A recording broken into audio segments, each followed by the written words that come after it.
ராசி சக்கரத்தில் முதலாவதாக வரக்கூடிய ராசி தான் மேசராசி. இந்த மேசராசி அன்பர்களுக்கு அடுத்து வருகின்ற 7 நாட்களும் எப்படி அமைந்திருக்கு, கிரக அமைப்புகள் எப்படி இருக்குது, எந்தெந்த விஷயம் உங்களுக்கு சாதகமாக இருக்குது. மேசராசி அப்படின்னாவே நேர்மை தவறாதவங்க அப்படின்னு அடித்து சொல்லலாம். அந்த அளவுக்கு நேர்மையாக செயல்படுவாங்க. 12 ராசிகள்லேயே முதன்மையாக வரக்கூடிய ராசி என்பதனால எல்லா விஷயத்துலையும் முதன்மையாக இருக்கணும் அப்படிங்கிற ஆசை இவங்களுக்கு இயல்பாகவே வந்துடும்.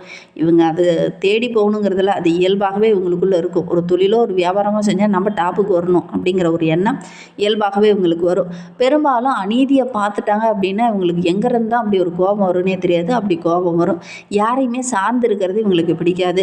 நண்பர்கள் உறவினர்களோடு ஒட்டி இருக்கிறது இவங்களுக்கு ரொம்ப பிடிக்கும். அதே மாதிரி அவங்களுடைய கையை எதிர்பார்த்து இவங்க இருக்க மாட்டாங்க. தன்னுடைய உழைப்பால் முன்னுக்கு வரணும் அப்படின்னு நினைக்கக்கூடியவங்க. இந்த மேசராசி பெண்கள் அப்படின்னு எடுத்துக்கிட்டால் ஆண்களுக்கு சமமாக நம்மளும் உழைக்கணும் அப்படின்னு நினைப்பாங்க.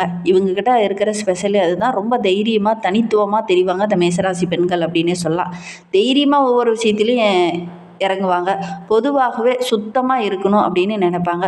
உறுதியான மனநிலையோடு ஒரு முடிவு எடுப்பாங்க. அந்த முடிவை எக்காரணத்தை கொண்டு மாற்றிக்க மாட்டாங்க. மனதில் என்ன நினைக்கிறாங்களோ அதை செயல்படுத்தணும் அப்படின்னு விரும்பக்கூடியவங்களாக இந்த மேசராசி பெண்கள் இருப்பாங்க அப்படின்னே சொல்லலாம். எளிதில் இவங்களுடைய எண்ணங்களை செயல்படுத்தவும் செய்வாங்க அப்படின்னே சொல்லலாம். எல்லோரிடமே நட்பாக பழகக்கூடியவங்க. யாராவது ஒரு உதவி அப்படின்னா டக்குன்னு போய் உதவி செய்யக்கூடியவங்க இந்த மேசராசி பெண்களாக இருப்பாங்க. அதோட கூட 4 வகையான ராசிகள் இருக்குது. ஒன்று நெருப்பு ராசி, ஒன்று நீர் ராசி, ஒன்று காற்று ராசி, ஒன்று பூமி ராசி அப்படின்னு சொல்லுவாங்க. இந்த ராசிக்காரங்களுக்கு எந்த ராசியெல்லாம் பொருந்தி வரும் அப்படின்னு பார்த்தீங்கன்னா, தம்பதியை தேர்ந்தெடுக்கும் போது, வாழ்க்கை துணையை தேர்ந்தெடுக்கும் போது எந்த ராசிக்காரங்கெல்லாம் இணைஞ்சு போவாங்க அப்படின்னு பார்த்தீங்கன்னா, இந்த திருமண வாழ்வில் வரும்போது சண்டை சச்சரவுகள் நல்ல ஒரு பொருத்தமான ராசி எந்த ராசியெல்லாம் வரும் அப்படின்னு பார்த்தீங்கன்னா, மேச ராசிக்கு கடக ராசி பொருந்தி வரும். மேசராசி ஒரு நெருப்பு ராசி, துணிச்சல் மிக்கவங்க, நம்பிக்கையானவங்க. கடக ராசியோட அதிபதி சந்திரன், மனோகாரகன். நெருப்பு ராசியும் கடகராசியும் திருமணம் செய்து கொள்ளும் போது நல்ல ஒரு புரிதல் உணர்வு, நல்ல ஒரு சந்தோஷமான லைஃப் உங்களுக்கு அமையும். மேசமும் கும்பமும் சேரும்போது, ஏன்னா மேசராசி செவ்வாய் இரத்தத்தின் அதிபதி என்பதனால சுறுசுறுப்பாகவும் உற்சாகமாகவும் இருப்பாங்க. போர்க்குணம் கொண்டவங்க, உணர்ச்சி வசப்படக்கூடியவங்க, காதலில் வெற்றி பெறக்கூடியவங்க, தைரியமானவங்க, சுறுசுறுப்பானவங்க இந்த மேசராசி என்பர்கள். இவங்க கும்பராசிக்கு அதிபதி சனி பகவான். பொறுமைசாலிகள், ஒருவருடைய உணர்ச்சியை புரிந்து கொண்டு நடக்கக்கூடியவங்க. இவங்க கூட 2 பேர் வாழ்க்கை துணை அமைந்தது அப்படின்னா நல்ல ஒரு அண்டர்ஸ்டாண்டிங் இவங்களுக்கு இருக்கும் அப்படின்னு சொல்லலாம். மன வாழ்க்கை இவங்களுக்கு மகிழ்ச்சிக்கு எந்த ஒரு குறைவுமே இருக்காது. மேசமும் துலாமும் சேரும்போது இயற்கையாகவே நல்ல ஒரு புரிதல் உணர்வு உள்ள ஒரு ராசி இந்த 2 ராசியும் அப்படின்னே சொல்லலாம். இந்த ராசிக்காரங்க எப்பவுமே ரொம்ப நேர்மையாக இருப்பாங்க. அதே மாதிரி துளாராசி என்பவர்களும் ரொம்ப நேர்மையாக இருப்பாங்க. கொஞ்சம் உணர்ச்சி சார்ந்து இருப்பாங்க. வாழ்க்கையில் எல்லா நிலையோட அர்த்தங்களையும் புரிந்து செயல்படக்கூடியவங்கள அவங்க இருப்பாங்க. அதனால் இந்த 2 ராசியும் சேரும்போது நல்ல ஒரு ஒற்றுமை, நல்ல ஒரு பரஸ்பரம், நல்ல ஒரு காதல் உணர்வு இவங்களுக்கு வரும் அப்படின்னே சொல்லலாம். சரி, இவங்களை பற்றி அடுத்தடுத்த வீடியோக்குள்ள நம்ம தொடர்ந்து பார்க்கலாம். இந்த மேசராசி என்பவர்களுக்கு வருகின்ற நாட்களுடைய கிரக அமைப்புகள் எப்படி இருக்குது, எந்தெந்த விஷயம்லாம் இருக்குது, எந்தெந்த விஷயம்லாம் உங்களுக்கு பாதகமாக இருக்குது அப்படிங்கிறத தொடர்ந்து இந்த வீடியோவில் பார்க்கலாம். நீங்கள் இப்போ தான் ஃபஸ்ட் டைமாக நம்ம சேனலில் பார்க்குறதா இருந்தால் நம்ம சேனலை சப்ஸ்கிரைப் பண்ணிக்கோங்க. கூடவே இருக்கிற பெல் ஐக்கானையும் கிளிக் பண்ணிக்கோங்க. அப்போ தான் நாங்கள் போடுற ஒவ்வொரு வீடியோவுமே உங்களுக்கு நோட்டிஃபிகேஷனாக வரும். நீங்கள் மேசராசி அன்பராக இருந்தால் மறக்காமல் நம்மளுடைய சேனலுக்கு ஒரு லைக் கொடுத்துக்கோங்க. உங்களுடைய உறவுகள் வகையில், நண்பர்கள் வகையில் யாராவது மேசராசி அன்பர்கள் இருக்காங்க அப்படின்னா மறக்காமல் இந்த வீடியோவை அவங்களுக்கும் ஷேர் பண்ணிவிடுங்க. உங்களுக்கு ஜோதிட ரீதியாக ஏதாவது சந்தேகம் இருக்குது, ஜோதிடர்கிட்ட ஏதாவது ஆலோசனை வேணும் அப்படின்னா டிஸ்கிரிப்ஷனில் ஜோதிடரோட வாட்ஸ்அப் நம்பர் கொடுக்கப்பட்டிருக்கு. அந்த நம்பருக்கு கால் பண்ணி முன்பதிவு செய்துக்கோங்க. உங்களுடைய சந்தேகங்களுக்கு நல்ல ஒரு தீர்வு கிடைக்கும். வருகின்ற வாரத்தை பொறுத்த வரைக்கும் நல்ல ஒரு மகிழ்ச்சிகரமான வாரமாக அந்த மேசராசி என்பவர்களுக்கு அமைந்திருக்கு அப்படின்னு சொல்லலாம். சில இடங்களில் வேலையில் ஒரு சில போராட்டங்கள் அப்பப்போ வரும். வேலை செய்கிற இடத்துல சக பணியாளர்களால் ஏதாவது ஒரு சின்ன சின்ன போராட்டமான நிலை வரும். இருந்தாலும் பெரிய பாதிப்பு எதுவும் தராது. அந்த பெரிய பிரச்சனையாக நீங்களும் விடமாட்டீங்க. அந்தளவுக்கு தைரியமாக அந்த பிரச்சனையை சரி செஞ்சுருவீங்க. சில இடங்களில் பார்த்திங்கன்னா வேலை செய்கிறது கொஞ்சம் கடினமாக இருக்கும். ஏன்னா வேலை போல் தொடர்ந்து அடுத்தடுத்த வேலை கொடுத்துக்கிட்டே இருப்பாங்க. அதனால் கொஞ்சம் வேலை போல் அதிகமாக இருக்கிறதுனால கொஞ்சம் சவாலான வாரமாக தான் வருகின்ற வாரம் இந்த மேசராசி என்பவர்களுக்கு அமைந்திருக்கு அப்படின்னே சொல்லலாம். உத்தியோகத்தில் இருக்கிறவங்களுக்கு சில மாறுதல்கள் இந்த காலகட்டத்தில் வரும். ரொம்ப நாளாக எதிர்பார்த்த அந்த பதவி உயர்வுலாம் கொஞ்சம் தள்ளி போகும். அதனால் ஒரு மனக்கஷ்டம் ஒரு சில மேசராசி என்பவர்களுக்கு இந்த காலகட்டத்தில் ஏற்படும். வியாபாரத்தில் ஓரளவுக்கு லாபம் கிடைக்கக்கூடிய யோகம் இருக்குது. புதிய தொழில் தொடங்கலாம் அப்படிங்கிற மாதிரி ஒரு சிலர்லாம் ஈடுபடுவீங்க. அதெல்லாம் ஓரளவுக்கு லாபம் கிடைக்கக்கூடிய யோகம் இருக்குது. உங்களுடைய தைரிய தைரியத்துக்கு நல்ல ஒரு லாபம், நல்ல ஒரு முன்னேற்றத்தை வருகின்ற நாட்களில் இந்த மேசராசி என்பர்கள் எதிர்பார்க்கலாம் அப்படின்னே சொல்லலாம். குடும்பத்தில் இருந்து வந்த அந்த மன கஷ்டம், பிரச்சனை இதெல்லாம் ஓரளவுக்கு சரியாகும். பிள்ளைங்க மூலியமா இருந்த பிரச்சனையும் ஓரளவுக்கு இந்த காலகட்டத்தில் சரியாகும் அப்படின்னே சொல்லலாம். அப்பப்போ சின்ன சின்ன பிரச்சனைகள் பிள்ளைங்க மூலியமா வந்தாலும் கூட அது ஓரளவுக்கு சமாளிக்கக்கூடிய திறனுள்ள ஒரு நபராக இந்த மேசராசி என்பர்கள் வருகின்ற நாட்களில் வர போகிறீங்க. குறிப்பாக உத்தியோகத்தில் இருக்கிறவங்களுக்கு மேல் அதிகாரியால் ஏதாவது ஒரு சின்ன சின்ன இடர்பாடு, பிரச்சனை, ஒரு மன வருத்தம் இதெல்லாம் வர்றதுக்கான ஒரு சூழ்நிலை இருக்குது. பேசும்போது வார்த்தையில் நிதானத்தை கடைபிடிக்கிறது ரொம்பவும் நல்லது.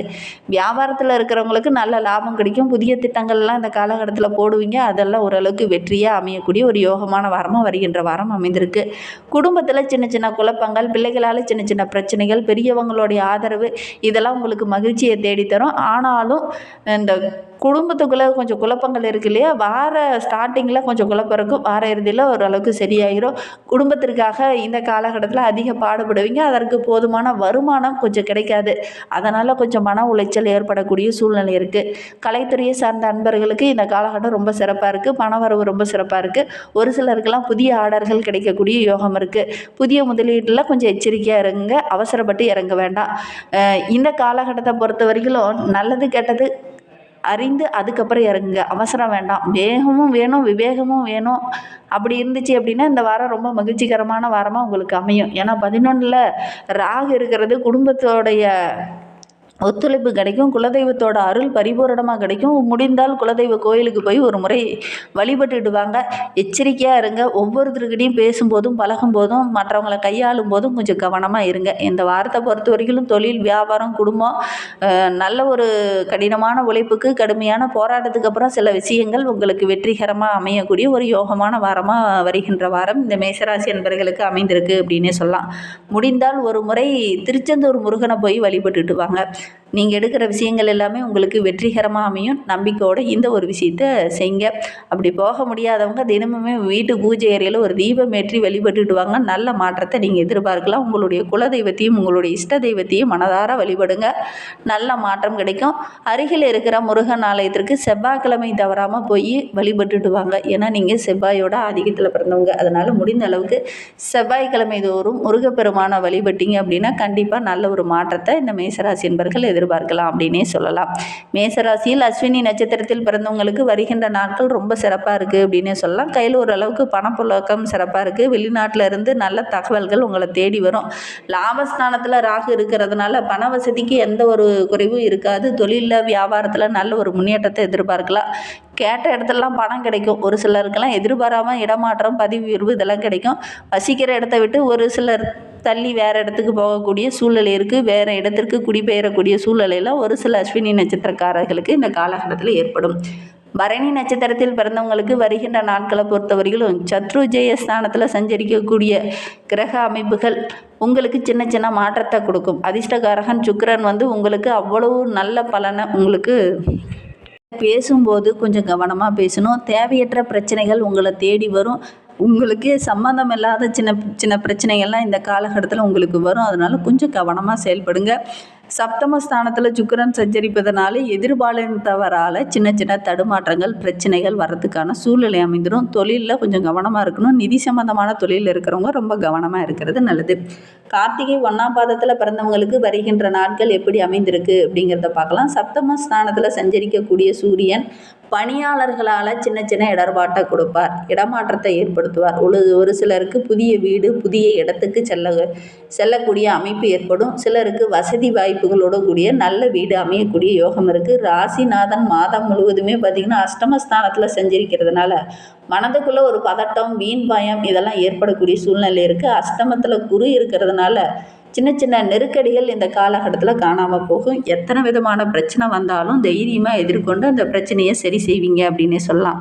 இன்னுமே வாழ்க்கை ரொம்ப சிறப்பாக இருக்கணும், மகிழ்ச்சிகரமாக இருக்கணும் அப்படின்னு நினைக்கிற நம்மளுடைய மேசராசி அன்பர்கள் திருச்செந்தூர் முருகனை ஒரு முறை போய் வழிபட்டுடுவாங்க. எடுக்கிற விஷயங்கள் உங்களுக்கு வெற்றிகரமாக அமையும். செவ்வாய்க்கிழமை தவறாமல் அருகில் இருக்கிற முருகப்பெருமானை வழிபடுங்க. நல்ல மாற்றத்தை எதிர்பார்க்கலாம். அதோடு கூட உங்களுடைய இஷ்ட தெய்வத்தையும் உங்களுடைய குலதெய்வத்தையும் வழிபட்டுடுவாங்க. எடுக்கிற விஷயங்கள் எல்லாமே உங்களுக்கு வெற்றிகரமாக அமையும். இந்த மாதிரி பயனுள்ள தகவலை நீங்கள் தொடர்ந்து கேட்கணும் அப்படின்னு நினச்சிங்கன்னா நம்ம சேனலை சப்ஸ்கிரைப் பண்ணிவிட்டு கூடவே இருக்கிற பெல் ஐக்கானையும் கிளிக் பண்ணிக்கோங்க.